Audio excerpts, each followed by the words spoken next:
Radical equations you've almost definitely seen before. They typically look something like this. There could be a -4 or something underneath there. But they have a starting point. So they have a starting point right here, as you can see, some sort of starting point, and then they kind of tail off, and usually they rise at a slower rate as they go on. They can be shifted up or down, left or right, but they're going to have that general format looking like them there. They're basically half of a sideways parabola.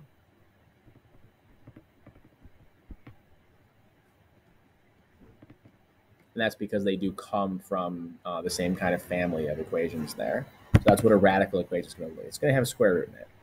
Exponential equation. These are pretty easy to deal with. They're going to be, a 2 to the x or a 3 to the x, and they basically look very similar to a square root equation, a radical equation, just they're kind of flipped because they're the opposite of it in terms of how they act. But they will have an asymptote, as you can see right here. This one's asymptote would be the axis right here. So these do have an asymptote.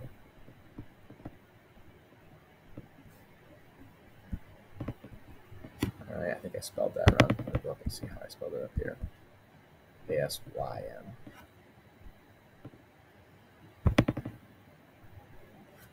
Okay, so they do have an asymptote. Quite often it is the axis, but not always. So it's not always the axis.